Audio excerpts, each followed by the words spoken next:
Hi everyone. I just recorded an entire video showcasing all of my plugins, and the audio from Ableton didn't come out because I set it up in my recording software incorrectly. So that's unfortunate. Anyway, take two. So how do I get started? How did I start the other one? Oh my gosh. Okay, basically, when I was like 16, I decided to start an audio plugin company. It was my dream. That was going to be my life. I was just going to make audio plugins. And I made two audio plugins. One of them was called Dimension Plus. It was released it for free. It was a little reverb, and then I made a pro version, um, quote unquote pro. It definitely has its weaknesses, its faults, but um, yeah. And then I guess I didn't really do anything because of college starting, and so I put this whole like business thing on the back burner.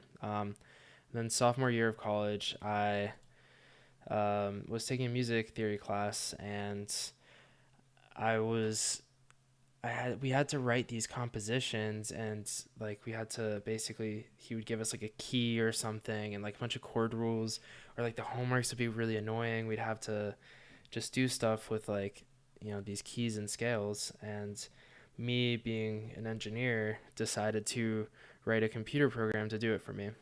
So it was originally a command line program, but when I had time, kept working on it and beefing it up into more solid software. And this was the final version of it as of sometime in 2019. Um, so what this is a piece of software that essentially takes um, you put in a key up here. So right now I'm in C harmonic minor, um, and it lets you essentially you can take there's seven bass chords in the scale, right? But there's a bunch of substitutions that, according to music theory, they sound good. They're supposed to sound good. So what this software does is, it lets you click through these bass chords that are in your, whatever. You make a chord progression, and then what you can do is you can, if you want to switch it up, you can add in these substitutions that are supposed to sound good. So for example, if you take your one chord, your 5/7 is going to sound good, and your 2/7 can act as a lead in, and you can replace it with the 3 and the 6 and stuff like that, and like the same thing here. Um, and the nice thing about this is that you can basically just really quickly just drag chords on, right? And so this is, for example, this is a C minor. This is the root chord, I guess. Um, these are just really easy chords to get from this software, and you can just kind of go around and drag stuff in and see what it does.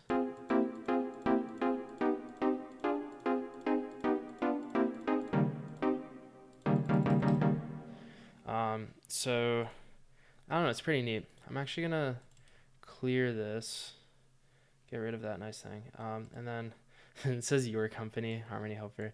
Just funny. I called it Harmony Helper. I just couldn't think of a name at the time, and I was like, oh well, that rhymes, and harmony, yeah. But so it starts you off in C major. Let's do a natural minor this time. So I'm a big fan of minor chords, and I accidentally put this on the wrong. No, did I put it on the right audio track? Okay, yeah.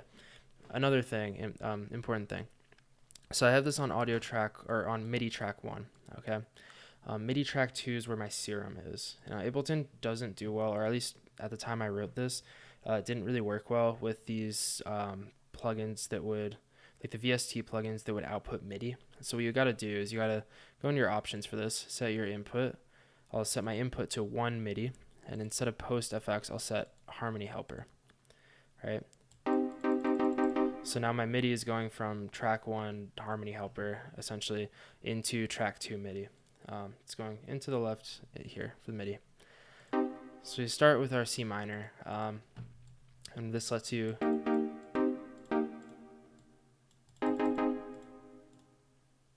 Whoops.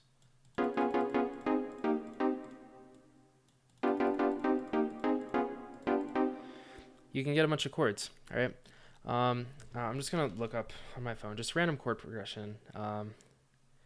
You can do 1 5 4 1, but let's see what a common one is.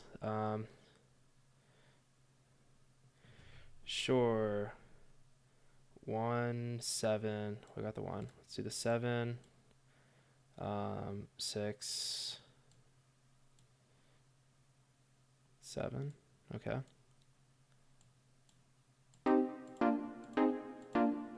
Right. That's just a common chord progression.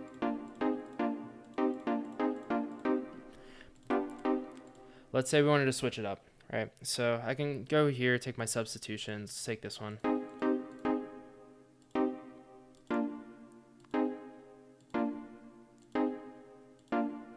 Well, that's not a great substitution. Let's try this one. I don't know. Interesting stuff you can do with that. What was it? This was a 7. Yeah, let's take the 5 7 of the 7.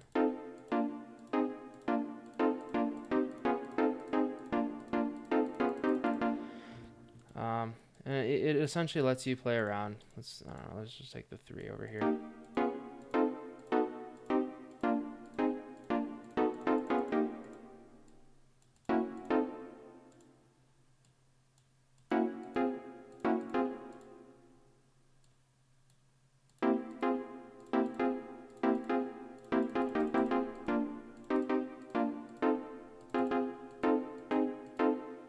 What would that sound good like?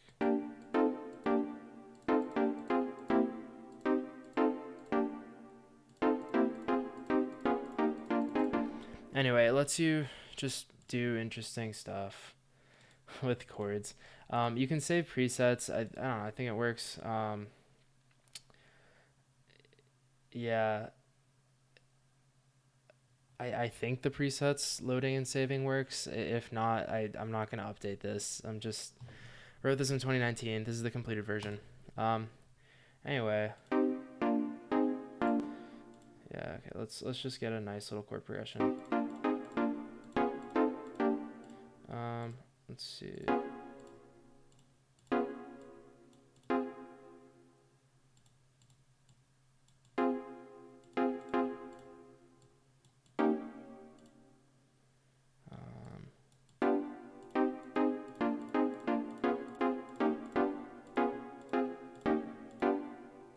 That'll be an interesting one.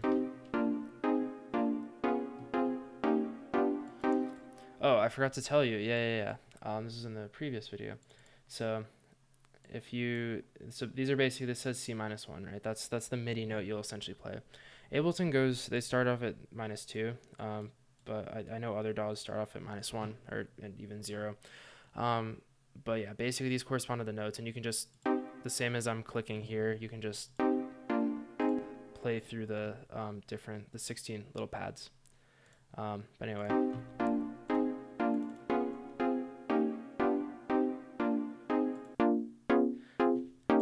This is my dry signal. Let's test out Dimension Plus.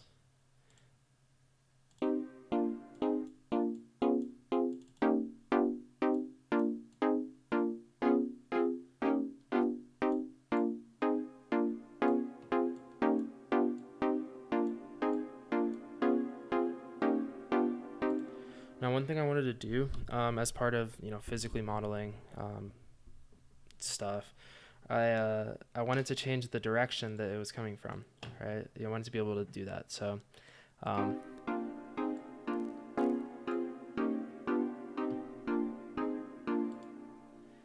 anyway, you could kind of hear that. It doesn't work super well if you're like moving the knob back and forth. You heard those clicks. That's due to some like laziness on my part laziness and also not knowing how to program that yet. With the delay, because what this is actually doing is not just like a normal pan. What it's actually doing is it's delaying the left and right channels, kind of offsetting them in the way that the sound would take some time to propagate. For example, if it's on your right side, it's going to hit your right ear first before it hits the left ear. So I went and I measured my head. I calculated the speed of sound, like how the delay there in samples, and I kind of used some trigonometry. Yeah. Anyway, you can change the direction.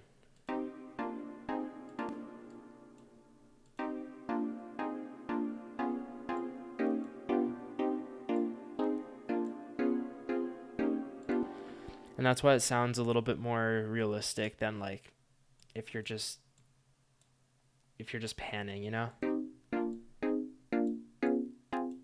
Forget. Yeah, it also works on the dry signal. I forgot.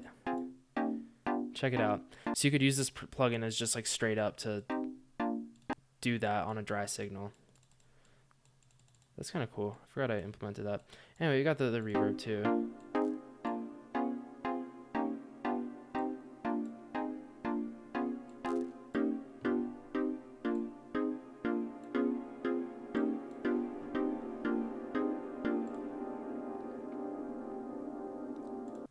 All right. Anyway, let's go to the pro version.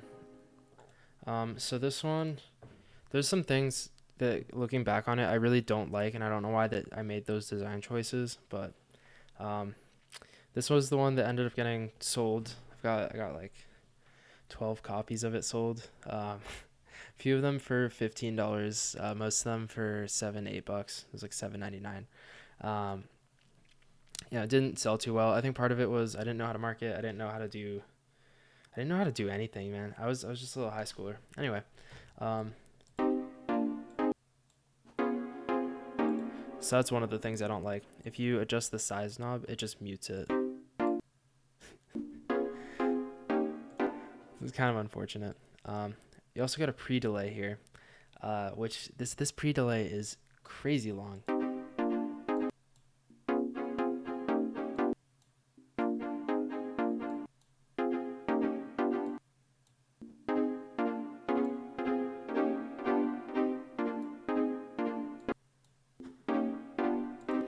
And it also mutes it. I think the size and the pre-delay are the only ones that mute it, but it's still annoying.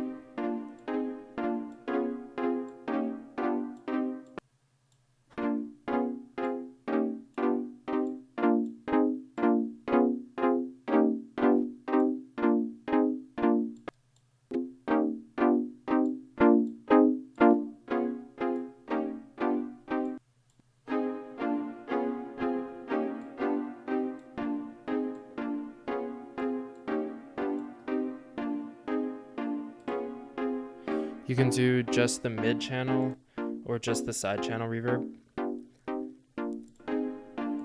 I could give you some effects. The low pass and the high pass filters are weird. I think I just copied some code from Stack Overflow because I really didn't understand how IIR filters worked, and because I didn't take my college linear systems course until 3 4 years, almost 5 years later. um, so yeah, I honestly don't know if it says this is cutting off at. First off, why is this range here like from 1 hertz to 54 hertz? Like why? And a bunch of stuff like that. There's just silly design choices that I really didn't know what I was doing. But I don't know if these filters like actually work. So yeah,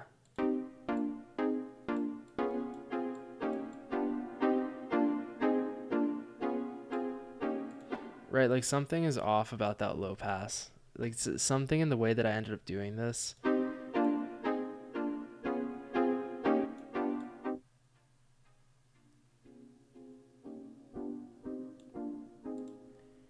Actually, you know what I bet it was? I bet I didn't chain them into each other.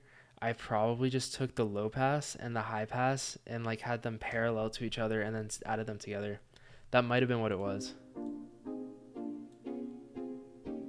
Which like I that's like why did I do that? It should have been like they should have been sequential so that you get you can make like that bandpass. But oh well.